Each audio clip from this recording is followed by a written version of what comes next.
Yeah, because you never know what you might find. I have found a package of raw meat at the park. Like, I don't know if it's just Downey, but there's some weird things on the street that you wouldn't Yeah. expect to find. Awesome. Yo, are you ready to go? In. Huh? Yeah. Oh, I just say, you ready to go? Somewhat. It's been a long night, but yes, I'm here. If you're here today, you're here for a loose leash walking workshop. I would say that we really need 6 weeks to discuss everything that I had planned out as far as like what's in my head. But I tried to pick the most useful topics and lay them out in a format that's digestible. So after today, I would really love your feedback on something you don't understand or something you'd like to learn a little bit more. We're going to have someone volunteer and we're going to talk about a case study of what that would look like on strategizing a training plan for loose leash walking. But thank you guys for being here. Let's get started. A little bit about Loose Leash Walking. I'm a dog walking academy instructor for Dog Biz. So the Dog Walking Academy is in San Diego, and they went virtual about 2 years ago, in which they pick some of their graduates to come back and evaluate any new walkers. So not very many dog walkers have a certification. Very few even have insurance, but the ones that are reputable will have insurance and they'll have some form of certification or practicing of like body language, first aid, CPR, things like that. So the Dog Biz does offer a dog walking course where you can strictly learn how to read the environment, which is really important, how to handle the leash, how to handle the dog or dogs that you're working with. So I kind of put this workshop together based on our just normal pet owners, but there are a lot more things to learn. So if you are interested in diving in deeper into the understanding of dog walking and how it works with your own personal dog, or if you want to take it up for a career, please let us know. We would love to hear from you. By the way, I'm Yo Armendariz. If you don't know me, I don't think, is everyone from, I can't tell who's the participants. Julie, can you? No, we actually have several new people on here. So why don't you go through your full title? Okay. So I'm Yo Armendariz. I'm the one on the right-hand side with the red t-shirt. I'm the owner and founder of Canine Learning Academy. And we started off as a dog walking business. And we would walk, we started off just individual walks, and through experience, I'm able to actually evaluate a dog and realize if I'm going to be able to walk them with another dog or not, and in the environment. I lived at the time when I first started dog walking in Long Beach in one of those high-rise buildings. So when I say dog walking in our area, we're talking about elevators, high-rise buildings, very small sidewalks, no option to go on the street, forcing your dog to curb or U-turn or T-turn. That's to me a really well-mannered dog in the city. Okay, sorry, thought I was being asked a question. So that's a little bit about what my expectations are, and then I'm going to help you come up with your expectations. And Julie Fryman, you want to introduce yourself real quick? Hi, I'm Julie Fryman. I'm one of the managers and head trainer at Canine Learning Academy. I was not part of the dog walking business when it was here, but this is how I paid for my dog training school. Is I went back and I started at the very beginning, pet sitting and dog walking, and it really became a passion of mine to watch body language and see how dogs progress and regress when they're out on walks. So. And this course is specifically for one dog at a time, but if you've got multiple dogs or you're interested in dog walking, please contact me during this workshop. You can drop in your email address, and I'd love to schedule a one-to-one with you where we're just going to talk a little bit about that and what that might look like. All right. So the rules are, this is a webinar. We can't see you, but we most definitely can hear you if you unmute yourself. Otherwise, just use the chat. If you've got a quick question and it's pretty relevant, a live workshop gives you the opportunity to ask us a question right then and there, specifically with your dog and what you're going through.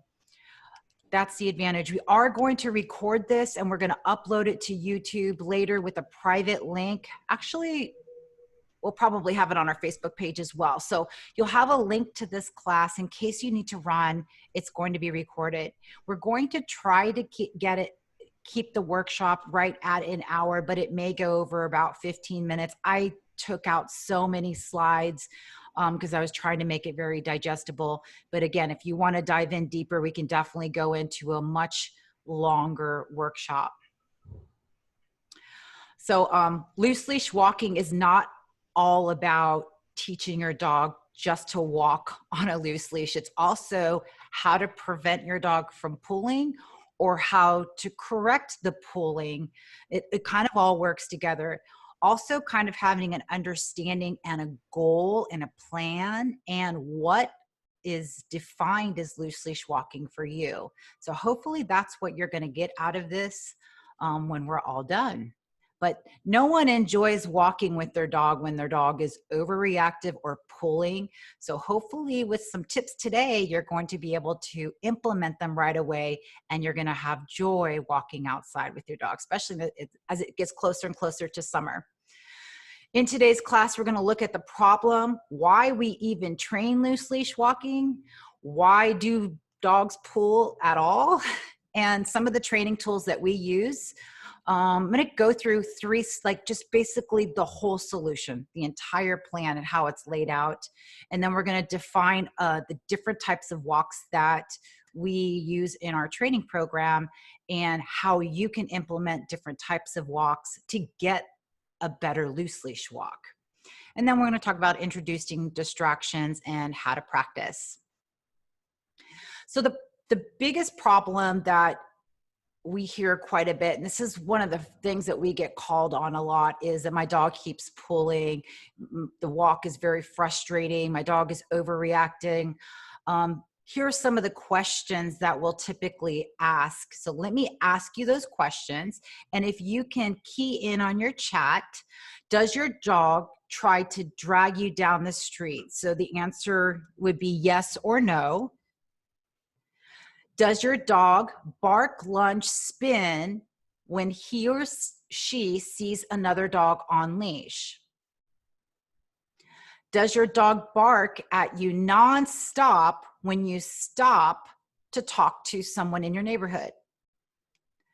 Does your dog totally go deaf when you actually go outside for a walk? So like you say your dog's name, you tell them to come, you recall them and they completely ignore you.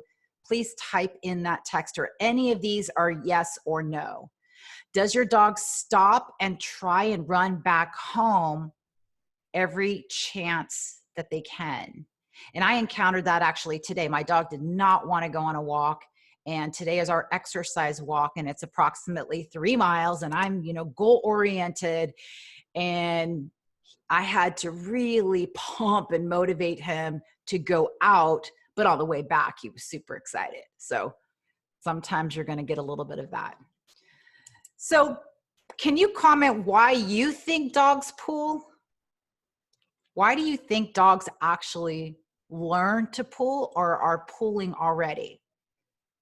3 basic bullet points. And I'll just give you the bullet points that I have, but if you've got others, well, I want to hear them from you.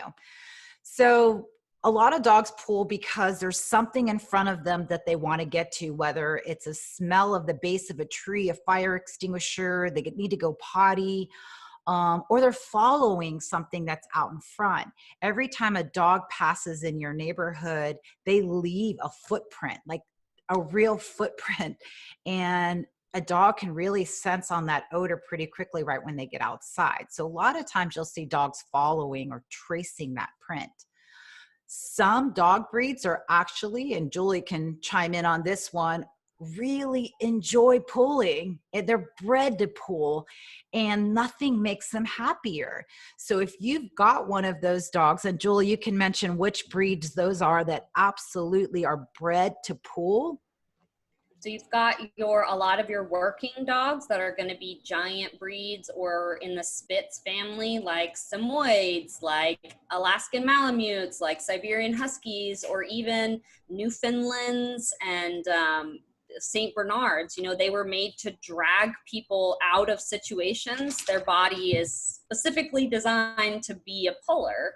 And even some smaller breeds that are used to hunting dogs like spaniels or certain kinds of retrievers are specifically made to be out in front of you and leading you. So it can be a little difficult to get their attention in those circumstances because their body is telling them something very contradictory to what you're asking them to do. Yeah, so genetics is really hard to, genetics is something that the dog just can't help. It's an impulse. They have to do it.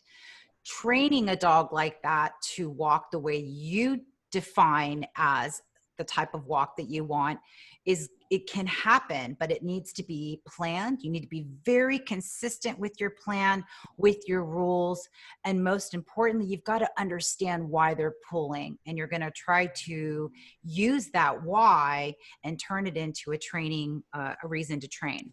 So training loose leash is good for you and it's good for your dog. We have a client in the morning who can never, ever walk her dog. Her dog is really brilliant, such a good walk, but she reacted one time and the handler, the parent of this dog, fell down the stairs and broke her back. And 9 years later, her she's never, ever walked her dog again.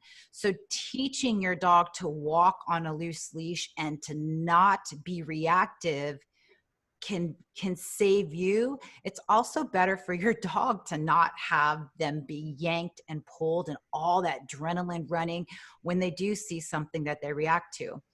And teaching your dog to walk properly on a loose leash is good for both of you because it just makes you feel so much more at ease. I find that a lot of our clients that are stressed out about the walk end up just hating the whole process. And typically you'll hear Julie and I go, well, then don't walk. You know, like you don't have to go for a walk. But if you implement the strategy and your understanding and you're consistent with your rules, you can definitely teach any dog to walk on a loose leash. Anything? So just as a rolling kind of, someone type in who feels like they have to walk their dog every single day, not just take them out to go to the potty, but who feels that pressure, whether you've put it on yourself or someone else has told you that you have to walk your dog every single day. And one other thing about dogs that react while on a leash, it can become a lawsuit. And there's, depending on what state you live in, out here, even a dog that's on a 6-foot leash that lunges and someone falls off their skateboard or bike and gets hurt, you can be held liable.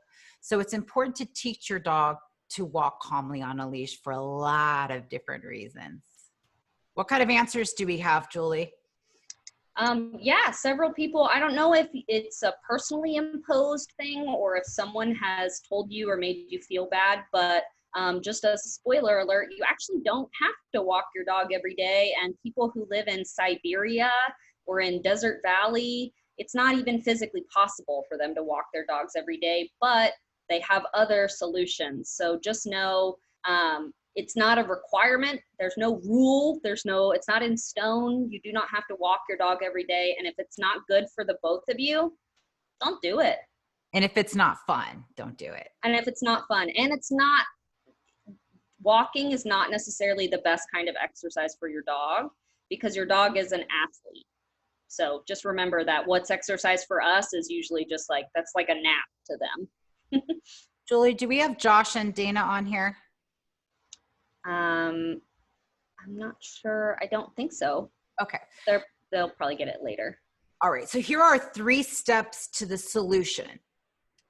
Step number, and this is in no order, but the percentage of time you spend in one of these steps is based on some of the answers that that you answered to those questions. So number one solution is train your dog where you want them to be, where you want them to walk, whether it's on the left, on the right, like you got to train them to walk where you want them. They don't know that. It's not natural for a dog to go, oh, I'm supposed to walk right here. They do not know that as a puppy. In fact, that's like not what they know.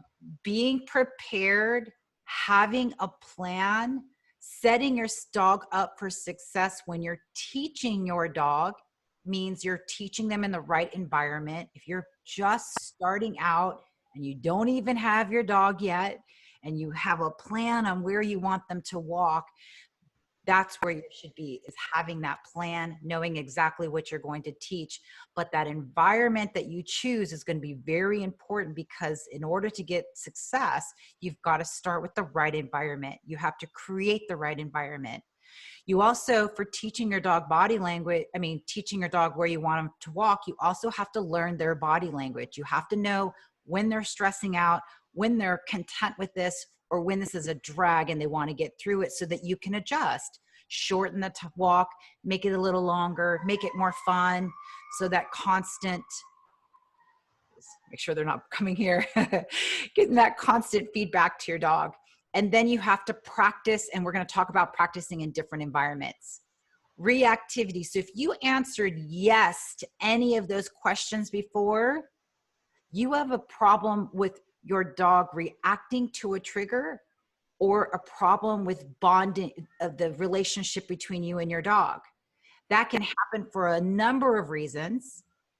Let's just, Julie, go ahead and spit out a few reasons, but if you can think of a reason why your dog might react or doesn't want to go on a walk or isn't listening to you, go ahead and put that in the comment, and I'll start reading off a few of these bullet points. Or Julie, if you have a few of your own. Why they might not want to walk? Correct. So, well, I can think of just about a million, but one, they're tired, they're hungry, they've already been on a walk, they're not feeling good, you guys are pulling back and forth, or you don't have good communication and it feels like it's a chore, or they've been barked at, yelled at, attacked by a human or a dog in that situation, whether it's you yelling or a big, noise that scared the crap out of them. All of those things can break the enjoyment of even going outside together.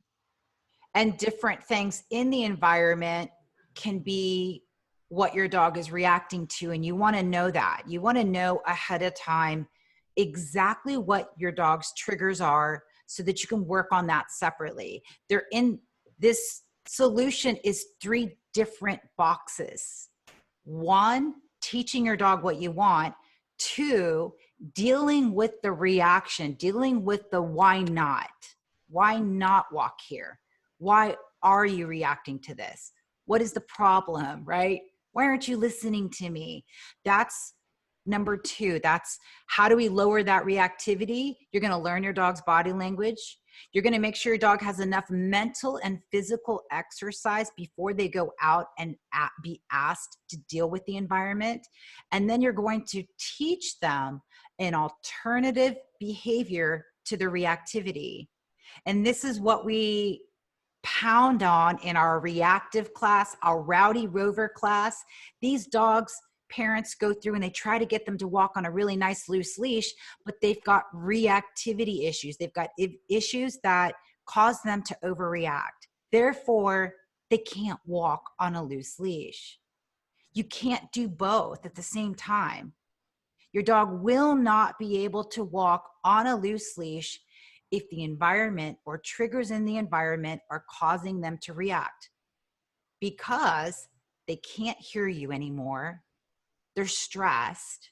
They're not going to take a reinforcement, and they're either going to bolt forward, back, or spin or jump, because that's what they're taught to do right now in the sight of a trigger. So that solution is something you're going to have to work on separately than loose leash walking, but you can do both at the same time in different parts of your training plan. So in step number 3, it's designing and implementing a strategy. If you have a dog that is reactive to dogs on leash specifically, well, you're going to work with training your dog on loose leash walking without the sight of other dogs. So maybe you're just using the distractions of other people, shopping carts, wheels, noises, but you're still going through the whole plan, but then you're also going to address the reactivity to other dogs in a separate training session. So implementing a total plan, what does it look like, is going to be what it takes to kind of get all the way through this and reach your final goals. Any questions about that? We doing good, Julie? We're okay? I can't see any questions. Okay. Yeah, we're doing good. So let's define what loose leash walking means to you, and let's put together some rules. So for our academy, if a dog is supposed to be a service or therapy, their level of loose leash walking is at the highest level of ability to do that walking with distractions. It's the highest level that we have. A dog that's asked to walk in a neighborhood in a cul-de-sac, you're not going to see the same number of triggers or dogs or people than you would for a dog that has to walk at South Coast Plaza or go down Belmont Shores or 2nd Street. Those are two completely different types of loose leash walking. But to me and to our academy and how we define loose leash walking is the leash is loose. We also determine where we think the dog should be based on the owner. A very small dog, we would say, go ahead and let your dog walk in front, because if you live in an area where there's coyotes, walking behind could be detrimental to your dog. Walking on the left or the right side is based on your preference and choice. Our typical heel is taught on the left-hand side. So if you're going into formal obedience, we'll typically teach your dog to walk on the left-hand side. Slightly in front, slightly behind. To me, my dog Bentley, loose leash just means I don't care what you're doing back there, but just keep the leash loose. So I'm not specific, but I normally pay him on one side. So he'll typically go here unless I'm walking another dog, then he'll walk over onto the other side. And that's okay for me. Defining loose leash walking is there's this constant harmony between you and your dog. Like Indy, he'll check in a lot, which is great at the beginning, but then it's too much check-in. So then you're going to retract that. The opposite would be when you're walking down 2nd Street and your dog's not checking in at all. They're like in the environment and you can't get their attention. You're going to want to work on check-ins for loose leash walking. Some of the rules: be very consistent. Be prepared. So have your setup, your loose leash walking, your training pouch, and all of that. Make sure you give your dog enough breaks. To walk on a loose leash at your pace is not always what your dog enjoys doing. Most dogs don't wake up going, yeah, we're going for that nice loose leash walk. They prefer to go sniff. If it was up to a dog, most of them would prefer to go run off leash and sniff. But they do this, they walk next to you because they can tell it makes you happy, especially if this is fun for you. So be prepared to give your dog plenty of breaks in the learning process. And then listen to your dog. So if your dog is showing signs of stress, be your dog's advocate, do something about it. Some of the rules that we'll implement in training process is if we are teaching the dog to not pull, if the dog goes out in front and begins pulling, we either don't move at all or we do a turn right away. So if we can get the dog moving while they run out in front, we begin turning.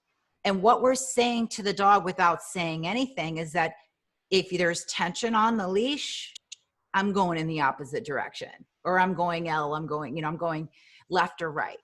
That's all you have to say. You don't actually have to cue it, but That is a rule that we do. If the dog goes out in front bolting, we slow stop and we'll typically turn. If the slow stop gets the dog to not pull anymore, okay, we can keep going. But if we stop and not go forward and the dog doesn't and they keep bucking, we'll normally turn around or make a turn in either direction. So the dogs, you and your dog are supposed to walk harmoniously by checking in, making sure you guys have ongoing communications and that you've got a pretty decent plan. Any questions on how to implement some rules?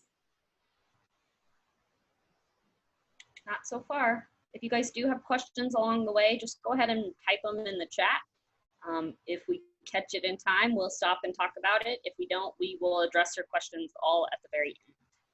All right. So we typically teach 3 different types of walks.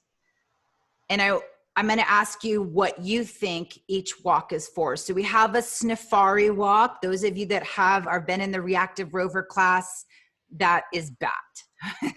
Then we have our loose leash walk, which is not as formal as heel, but it just means like, kind of hang out with me. Let's just keep this leash nice and loose. And then we've got your heel, which is stay right here. We're going big. We're going through the city. So which walk are you familiar with all 3 types of walks? Let's start with that question. Getting a couple of yeses. Okay. Has anyone not heard of a Sniffari before? Do you need clarification on that? I have a little video of each of these. Oh, okay. Good. Cool. It looks like everyone's on the same page. Yep. Perfect. So I'm going to show the videos and then I want you to think about which walk would resolve the problem solving slide that we did. Which walk would help solve those problems? So let's watch Sniffari first. Whoops, wrong one. So here we have an open field. Dog is way out in front. We have a longer line. And the dog is given the opportunity to feel like they're off leash and get to be in the environment doing what they love. Loose leash walking. Who's guiding the walk? Usually the human, right? The human's dictating the pace. The human is the one saying whether we're going to go left or right. So between the 2 walks, which one would probably be more fun for a dog? The Sniffari, right? And then the last walk we have here is the heel. So let's just go and define all 3, and I want to show you how we use them. So Sniffari is that walk that helps lower your dog's stress level. It helps them to be okay with the sight of a trigger. It helps them to learn an alternative behavior instead of jumping, lunging, spinning, or even barking at a dog on leash. They learn an alternative behavior, which is sniffing. Loose leash walking, we're telling the dog, we're teaching the dog, this is my walk, this is how I'd like you to hang with me. This is not your pace, so I'm going to teach you by going through certain steps to hang out right here. And then the heel is used, Carla, in your formal walk. So when you're going from point A to point B and it's maybe 10, 15 feet, you've got a high traffic area. Maybe you're going, half a block and you're like, oh gosh, there is like 4 people, 2 dogs. All right, here we go, Indy, let's go. And you're asking your dog to look at you quite a bit. You're asking him to be very, very close. The leash gets a little shorter. You almost stop breathing because it's such a high traffic area and you're totally involved with your dog. You guys are like barely looking out where you're going. You are connected. That's a formal heel. It's so challenging for both the handler and the dog. And when you get into competitive obedience with the heel, it's even more dialed in. So you can see that those 3 different walks can be used in different ways. If we want an owner and if we have a handler and a dog, and I really, really dream about walking or teaching their dog to walk down a certain area or be able to go into an airport, or we went to the Grand Canyon, being able to walk at the Grand Canyon like you want to go hiking with your dog. Your goals are here. How do you get there? You have to figure out which type of walk is going to resolve certain things. So if your dog is overreactive to people, you're going to be using that sniffing, that bat, that reactive stuff type of walk in the presence of the trigger. When the trigger's not there, you're going to teach your dog, you're going to have your dog remember, this is where you get paid, buddy, right here. If you hang out right here, all good things happen. And then you, on top of that, once you got that loose leash walking, the advanced is your heel. And that's when you even sometimes drop the leash, right? You practice completely dropping the leash just in case. So if we have a client that is having a problem with their reactivity, they might spend, out of 7 days a week, they might spend 5 days a week working on the trigger. And then 2 days a week in a different environment, maybe off the grass and on the cement, they're going to work on loose leash walking. So for Josh and, is it Kate? Josh and, I guess, Dana. Josh and Dana yesterday, I did a little bit of both. I gave them in their complex, in their apartment complex where there's children, there's dogs, there's people, they're doing the sniffari type of walk with their dog. And then I want them to take their dog in the parking lot where there's no people, there's no kids, not supposed to be, no dogs, there's no grass, there's no trees. They practice their loose leash walking. So they're going to get a lot of awesome repetitions. It's going to be positive in both ways. One, dog's less reactive because they're finding out what to do instead of all the reaction towards the triggers. 2, they're getting rewarded for learning how to walk where the owners want them to walk. Okay, does that picture okay for you guys? Does that make sense? In my head, it made sense, so hopefully it makes sense to you. All right, I'm assuming that's a yes. Yeah, everyone said yes. Okay. So let's just talk a little bit about the training tools. There is no piece of equipment that's going to fix leash problems. Fixing leash problems means that the dog understands where everything's happening, exactly what you want. So putting something on your dog and expecting them to not pull or to understand what you want cannot happen unless you just train. You have to teach your dog where you want them to hang out. So a couple of the tools that we use when we're practicing loose leash walking specifically, so not bat, not heel, we use a 6 to 8 foot leash. There's lots of different types and a lot of different sizes. It's all based on preference. I have a little short video of 3 types that I just happen to have in my thing, and I'll just talk to you about my personal reasons why I like these leashes. You do want to have your dog in a harness, and you do want to use a collar with tags just to make sure in case your dog does get out that you have your dog's collar and tags on your dog. We like the harness versus training your dog on a collar when you're out in the environment. Now, when you're at home, off leash, on a collar, totally fine, backyard. But when we start working with the distractions, we just got to make sure that we can manage the safety of both you and your dog, right? So just in case you got so involved and you missed a bicyclist, cyclist going by, you just want to make sure that your dog doesn't get hurt and your dog doesn't run away. We use a clicker because we're clicker trained trainers, but you basically want to mark the moment that your dog is going in the right direction, mark the behavior that you like, and then we're going to talk a little bit about reinforcing. So a couple other things that we have when we're going into our training is a treat pouch or a big deep pocket where you can hold your reinforcement. So whether it's their their meal, a higher reinforcement like some treats. Some dogs will work for toys, but you won't be able to do as many repetitions. But in the end game, bring in a toy might work. Obviously some poop bags, a variety of treats, and bring your cell phone. If God forbid something happens, make sure you have your phone on you when you go outside for your walk. So here are three of the different leashes that I have. We've got your standard, what's this leash called, Julie? The black one? Gosh. The 6-foot flat leash. No, but what's the material called? Nylon. Nylon. They're really easy. They're cheap. They're easy to clean. But dogs do bite through these pretty quickly.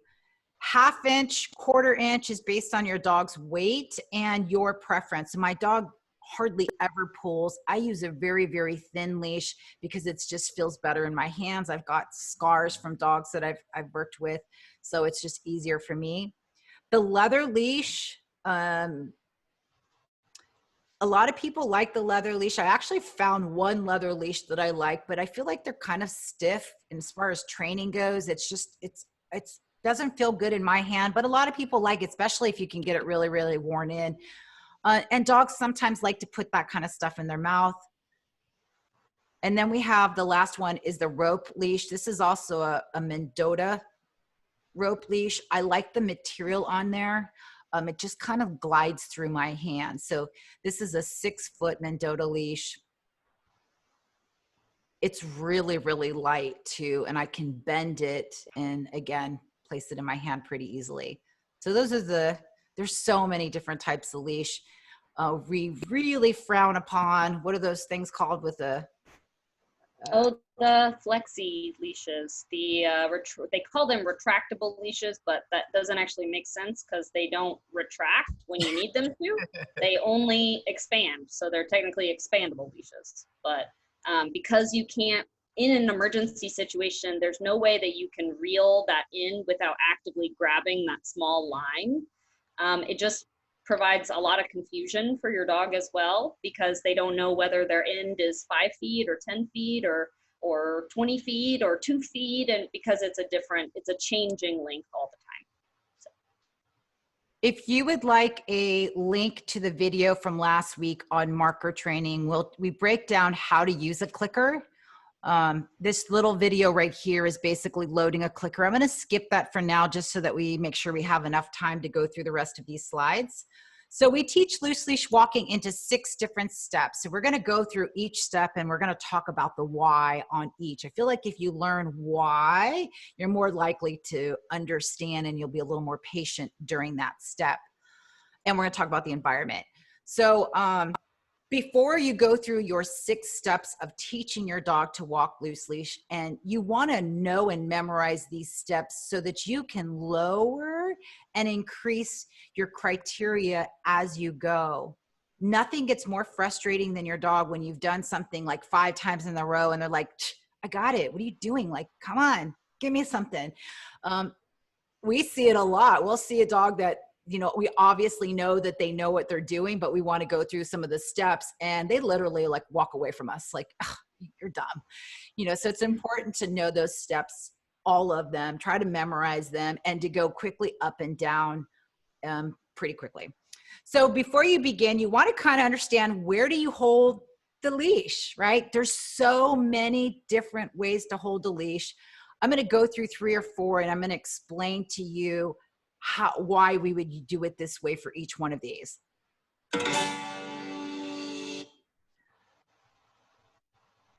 So putting your hand through the handle means your dog is totally attached to you. If your dog gets out, or if another dog comes towards you, you're attached. You're going down with your dog. Most of our clients that are over 65 or have had hip or knee replacement, we say, you know what, just let go of the leash. It's not worth you falling down as well. So hand goes in the handle if you understand that you're going down with your dog. Placing the rest of your leash. So if you're going into a walk, you don't want to have an 8-foot leash. You're going to take that and you're going to be able to figure out what kind of distance you need on your leash. The more distance you give your dog, the more freedom they have, the more likely they are to move. So you want to give them a little bit of slack, but not give them, you know, all 8 feet. Placing the rest of your leash in the palm of your hand, you're going to be using your pinky and the bottom of your palm right here to pinch the leash. You want to hold your leash right underneath your sternum. This is an option for regular loose leash walking. Not a lot of reactivity, just standard loose leash walking. This is what we teach in the academy. This is position 1, my right hand. Dog is going to walk on my left hand side. So position 2, where my left hand is now, is telling the dog, hey, back up a little bit. So when the left hand touches the leash, it's the cue for the dog to back up. And that's just from teaching. So there's the excess in the hand, making a fist, and then placing your 4 fingers onto your sternum or on your belly button. And it's glued there so you can engage your core. Another option is what we call a thumb lock. If your dog can react or has some issues with reactivity, a thumb lock can help keep your leash secured.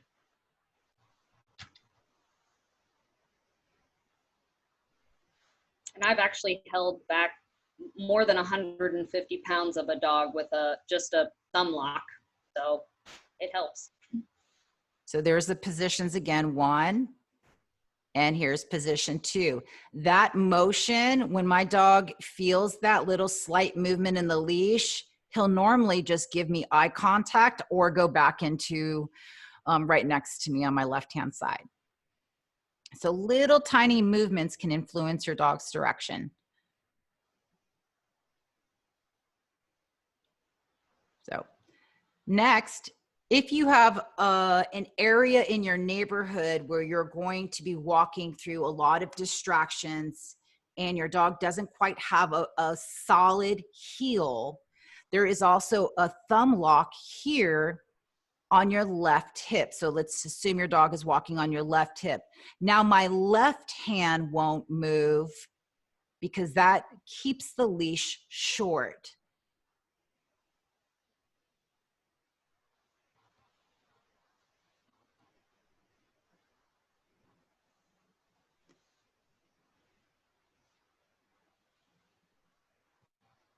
Sorry, I shot this all in slow motion thinking it was cool, but the other option is if you want to let your dog sniff, dropping, so you're going into what we call our bat leash skills, is opening up your palms, taking a deep breath and letting your arms hang down, makes your dog feel like they're off leash. So you'll notice that they might go out in front and go sniff. So this is an option if you want to let your dog go sniff. All right, so let me go into the last one. So again, if you have a dog that is overreactive and you're about to go through some area, you want to probably keep that left hand right on your hip with a thumb lock and not move that left hand at all. Last thing I want to talk about is treat placement.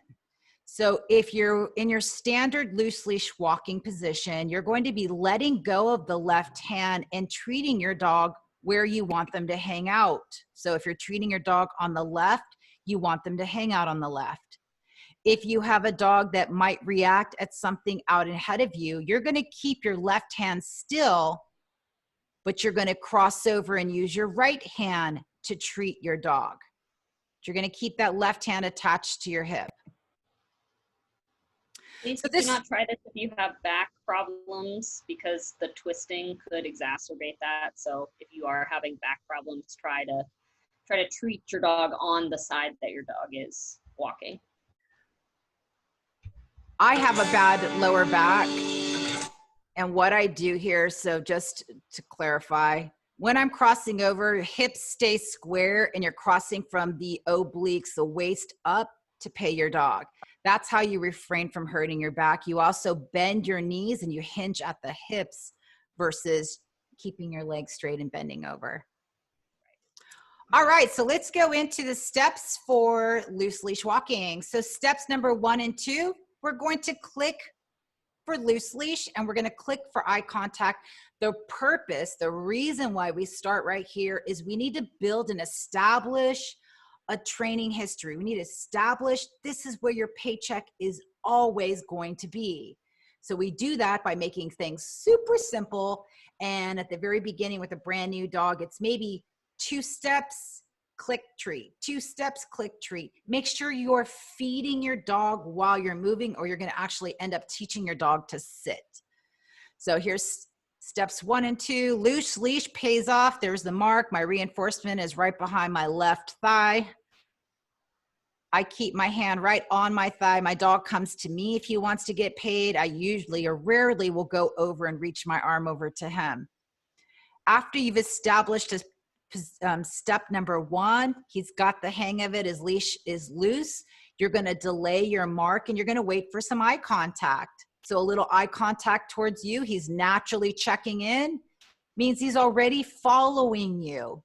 He's checking you out. He's reading your body language, right? Dogs have a humongous peripheral vision, 270 degrees. They can see you even if they're not looking at you. But if he's actually giving to you some eye contact, that's a very awesome thing that your dog can do. So reward for eye contact is our step number 2, building that reinforcement history.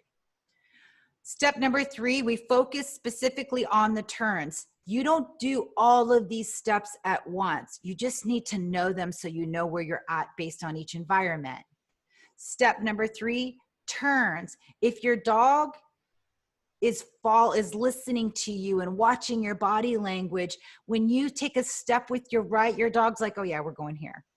So that you flow, you guys kind of like really flow with your walk. I deliberately, when I step right, will use my right foot. My dog can sense that right foot moving before I'm even thinking I'm going to be turning right. And then when we start adding sits, they read that pattern of that 1, 2 sit. So here is Aria practicing her turns with Julie. They can sense you're turning. They don't need to look at you. You're just stepping. And if you notice there's head movement and they're turning in that direction, you're going to mark and reward that where you want your dog to be. So in a typical 8-minute loose leash walking session, you can do almost 40 to 50 repetitions of, I want you to walk right here. I want you to walk right here. Pay right here.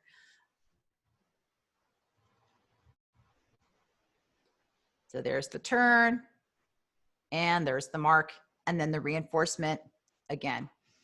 So we have a really good question that I want to just address while we're on this point. Okay, so when you're teaching, this is from Maryland, thank you. When you're teaching a pup this, you attach the leash to them and have them try to walk by you, say good or yes, and then when they do walk near you, you treat them.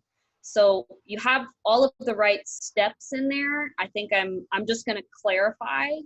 We're going to take a step and mark the moment. That's that yes or good or a click. Mark the moment that the dog is doing what you would like, a loose leash or eye contact.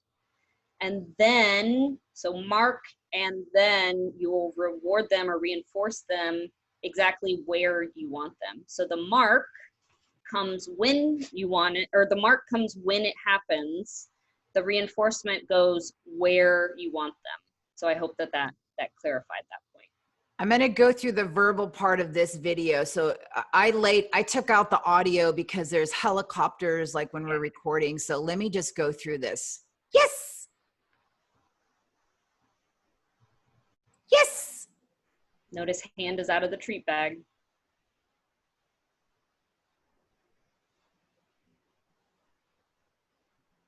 Hand comes up to default. Yes. Hand goes back. So anytime at the very beginning with the puppy, that leash is loose. So it's usually 2 steps, mark, reward. Yes. And treat. If you would like to use a clicker, our last week's workshop was on clicker training, and that's available on our YouTube and our Facebook channel, I think. What I'll do I'll add the link from last week's workshop in today's email for this class. All right, so step number 4, we're gonna add a sit. Adding the sit teaches a solid foundation so that we can move on to the automatic sit. As a service animal or therapy dog, these dogs need to read your body language. You don't have time as a handler to go, hey, Indy, sit, I'm gonna be right back. Okay, stay right here, buddy. And then open the door and go, would you like a visitor? It's too many steps. By the time you're like already stressed out about opening someone's random door. So it's important to teach this particular step and the automatic in this order so it becomes a natural habit, something your dog does. And we want them to read you. So my pattern and our pattern with our school dogs is we'll give the dog enough notice and it looks like a step. So you're not going to just like sit and then automatically step into, put your feet together and step, because the dog is going to obviously walk out in front of you because they didn't hear the timing. So when you're first teaching this, approximately 1 to 2 steps before you're thinking about going into it, teaching your dog to sit or cueing your dog to sit, you're going to already have said it. So it's going to be sit and then take 2 more steps to go into your 2 feet together. 2 feet together on the curb, 2 feet together before you go out the door, 2 feet together, 2 feet together is your stops. When someone's trying to say hi to you, your hand goes up, your feet go together. You don't have to tell your dog to sit once you implement that sit. So you're going to add when you're picking up their poop, it would be really nice for them to stop when you have to stop and get that and take your eyes off of them, right? So if we can implement this just by stopping or putting our feet together, we can say, hey, we're going to continue in a second. I just need to chill for right now. So in step 4, we're cueing. We're like telling the dog, please sit. And then we're rewarding the dog. In step 5, you'll start to notice that if you don't say anything, but your feet move into position, your dog will pick that up pretty quickly. We call that the auto sit. And then we can move on to just focusing on release. When you need to go pay someone, to pay a cashier, you're going to put your dog in sit and you're going to drop the leash and go pay someone. You're going to come back, you're going to pick up your leash, and then you're going to release your dog. When you open the door to a hospital room, your dog stays in sit, you open there, you do all these distractions, you do all these movements, your dog stays put until they hear that magic release word. So we teach it in this order so that we can get to this point. So the auto sit. So here, Indy goes into a sit. There's no reward. I'm not focused on the sit. I'm focused here on just the release. So there's the sit.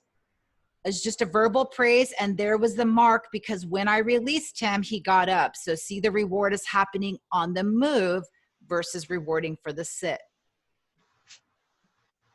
Now, once we get that point, we add distractions. In all those levels, we've gone through 5 levels. There might be a level where you're going to be able to add distractions of a person walking by, another dog. Grass is a distraction. Trash cans are distractions. So those are distractions in the environment that you might be able to add earlier. So you can start adding distractions earlier.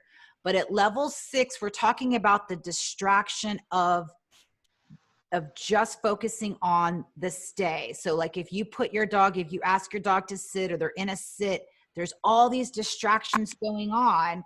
So for example, again, if you're going into a room, your dog is in a sit and now the door has to open, you have to go and ask them if they'd like a visitor, you have to come back. That's a different type of distraction, but you're going to be working distractions throughout all 6 levels. So adding distractions like other dogs, here's Charlie walking. There's a dog up there. She's at level 2 and 1, but she's still working with distractions. She's still clicking for loose leash, not quite as often as at the beginning, but there's distractions in that environment. She's prepping this dog to get up to those level 6. This dog passed to CGC pretty easily, but hasn't gotten past, going past and staying there will be challenging, but she's already done quite a bit of work with the distractions of the real environment, but that's not her trigger. Here, we talk about the distraction of movement while your dog is in their sit. So for Carla, these are the types of distractions you're going to be working on. Is movement away, movement of you, dropping things, tennis ball rolling, all of that during their sit or their stay. If they're not in a sit, they're staying there until they hear this magic release word. There's like a lot of construction going on here.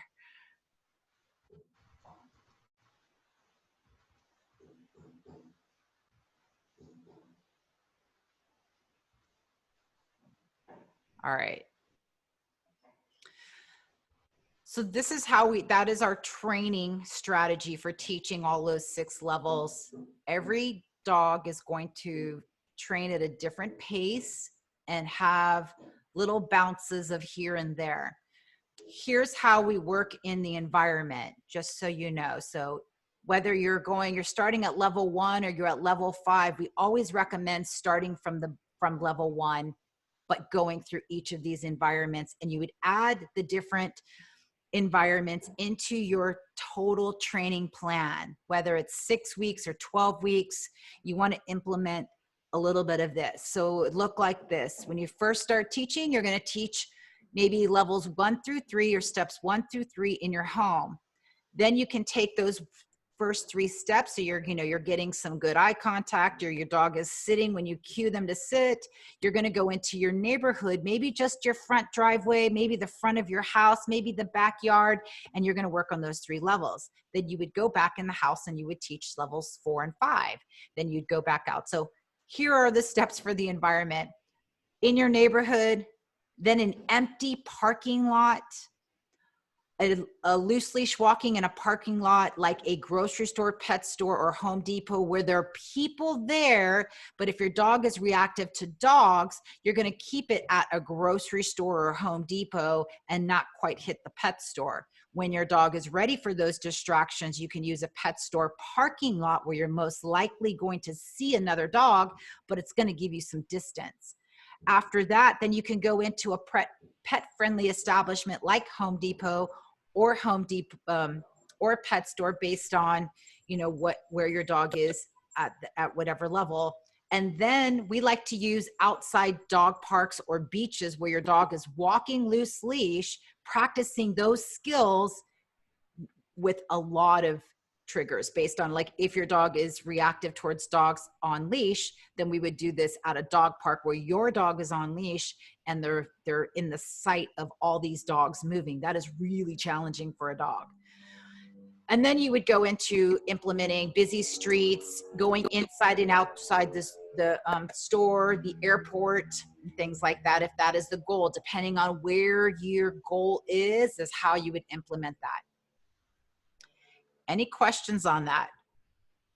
No, we are right at 2 o'clock. We understand if you have work or you need to head out, that's totally fine. This is being recorded, so hopefully this is being recorded, right?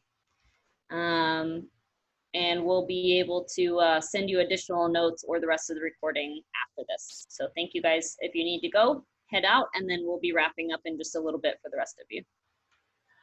So what I wanted to do is take, I have a client here that we are working on specifically loose leash walking. So we wanted to do a case study where we're going to ask you some questions about where you're at, what are some of the triggers, and then we're going to draw up a plan.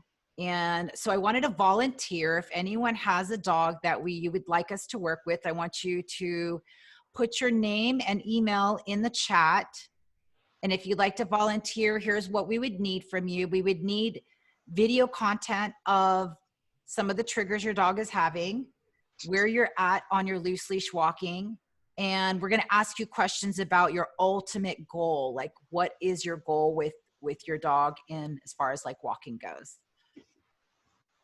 And we'll hopefully have it'll be a one-on-one coaching session with you, and that's what we'll give you for doing that.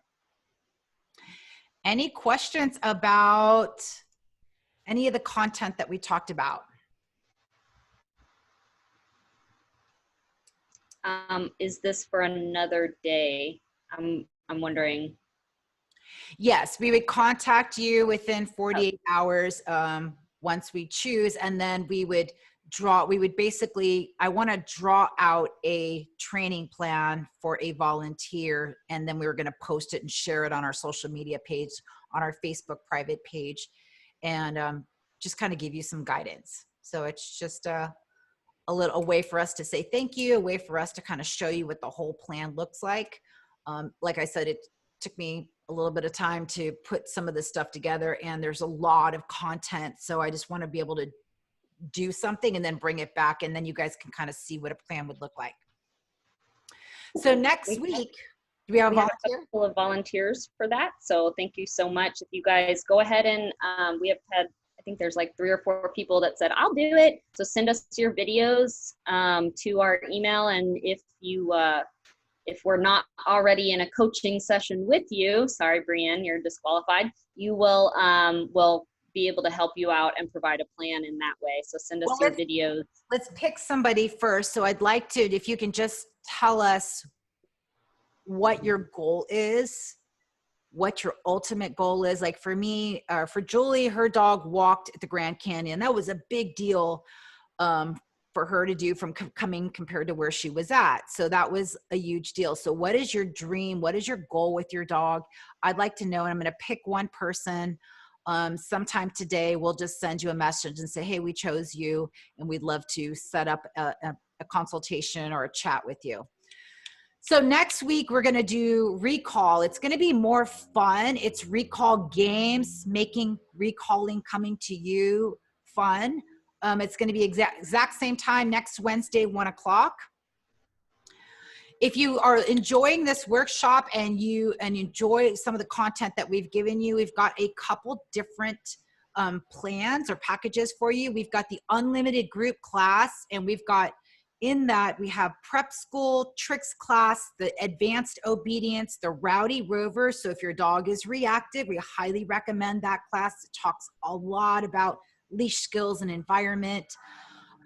Your breed specific exercise. You'll also get a weekly live coaching session, which we do on Sundays. There's a helicopter going by. and 4 workshops that we do a month. This month, all of the workshops are free, but those will be part of our for our clients. And with our package, our unlimited group class, it's 1 year of unlimited group classes. You can just pop in, and we'll kind of strategically say, do this first and then do this. So we'll set you up for a plan. You'll get 1 private coaching session as well. Investment is $4.99. You can do 2 payments of $250. The other really cool one that we just rolled out with is our hybrid package, and it's over 12 weeks of private training once a week, along with all of the classes, unlimited email support, and you get a phone call before your private session. So we do a phone call, 20 minutes to kind of discuss what we're going to talk about so we can lay out the plan, and then during your private session, whether it's a coaching style or a different style of training, we're going to be able to have all that down for you. The price on that signature hybrid package is $1,800 or 3 payments of $600. So in this email later on, I'm going to put those 2 offers in there, and we have that going on for the month. And I highly recommend, if you're enjoying this, to take advantage of that. Here is the list of the entire schedule. We're about to make some changes for June. As we get closer towards the end of this month, we're going to just kind of fix a few things and add our new workshops for June.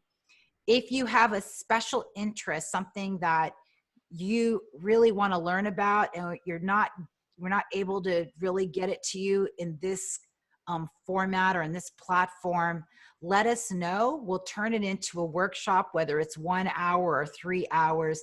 Let us know what you're passionate about and what we can help you learn. Other than that, I think that ends our workshop, and thank you guys for joining us on what day is it? Wednesday.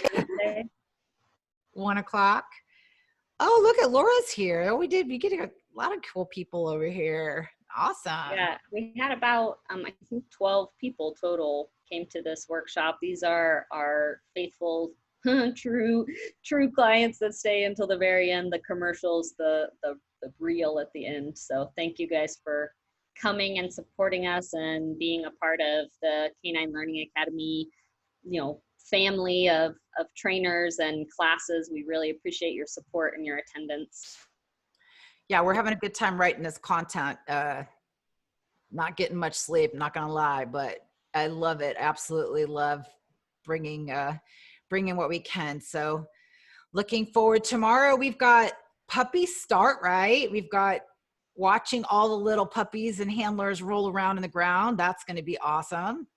And then tomorrow evening, we have our prep school class at 5:30. So if you're not already signed up for that class pass or planning to attend, please do so, because it's a really, we had a lot of good feedback from last week.